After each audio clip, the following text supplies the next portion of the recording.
Unleash the power of knowledge and connect with the heartbeat of the African diaspora. Download our African Diaspora News Channel app now on Google Play and Apple App Store. Stay informed with authentic and diverse perspectives, breaking news, and cultural insights. Immerse yourself in a community that celebrates unity, resilience, and progress. Experience the vibrancy of the diaspora at your fingertips. Don't miss out. Empower your perspective today. Search African Diaspora News Channel and join the conversation.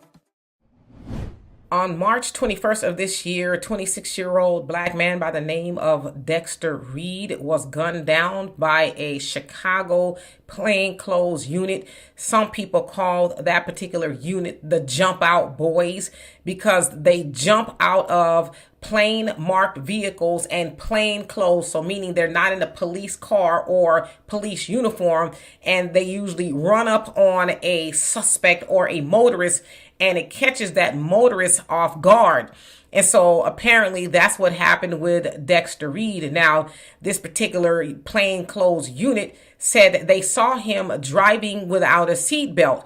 Now, a lot of experts who have looked at the video, which we won't show you here because it's really graphic, said how in the world could they have even seen that, because he had darkly tinted windows. And so what's really going on here? Why did they really stop him? Now, of course, his family is asking the same questions. What really happened?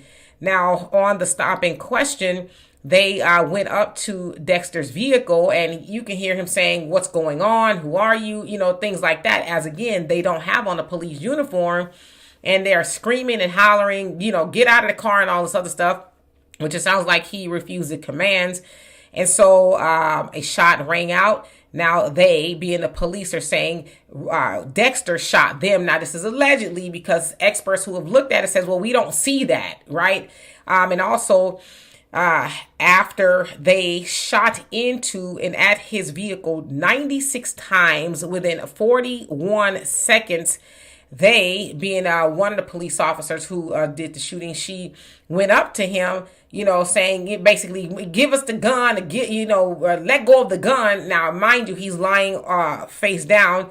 And then when they moved his hands to handcuff him, mind you, there was no gun. They said, oh, well, we did find a gun in, I think it was the passenger side of the vehicle, but he did not have a gun in his hand. Now, it said that those 96 shots came from 4 officers, right? Now, one of the officers was shot in the wrist, but they said it's non-life threatening and that he's going to be okay. And so the Chicago Office of Police Accountability is saying, wait a minute now, something is not right here, because that's a lot of force to be dealing with somebody over a seatbelt violation. And so those 4 officers are on administrative leave for 30 days. But there are some in the community saying that, they don't need to be on leave. They don't need to be police officers at all. And in fact, the state attorney, Kim Fox, is looking into criminal charges being brought against those officers, because, again, how do you shoot almost 90 bullets into and around a person's vehicle, killing them over a seatbelt violation? And so, of course, we've heard a lot about plainclothes police officers. We saw it with Eric Gardner in New York and Tyree Nichols in Tennessee, where they are caught off guard. And so those particular units, as a lot of experts who were watching the body cam footage, I guess the footage that was in those cars, they said as they were racing to try to pull over Dexter, said they were on, their adrenaline was high, like, yeah, just really aggressive, like, almost just like bloodthirsty for the stop. But again, it's like, why are you all ramped up like that if it's a seatbelt violation? If it's a seatbelt violation, you don't need the Jump Out Boys to do all of that. You have an officer, hey, we see, you don't have a seatbelt. We're going to give you a citation. Go about your merry way. But to take somebody's life and use 96 bullets to do it, yeah, I think something is really off there. But they said, of course, there in Chicago, that police stops of, and they say black and brown men have gone up. They said in 2015, it was about 100,000, but now it's 500,000. And again, disproportionately, it is black people. So that's never good.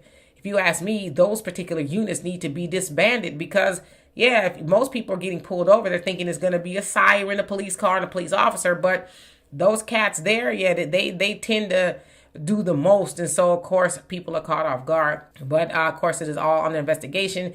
And the police union, they're upset with COPA because they're saying, oh, well, you know, you're pitting the community against the police and, you know, by saying these things. And these officers were heroic and, you know, neutralizing, if you will, the threat, for lack of better words. And so it remains to be seen what's going to happen. But what I'm more interested in is, what is Mayor Brandon Johnson going to say?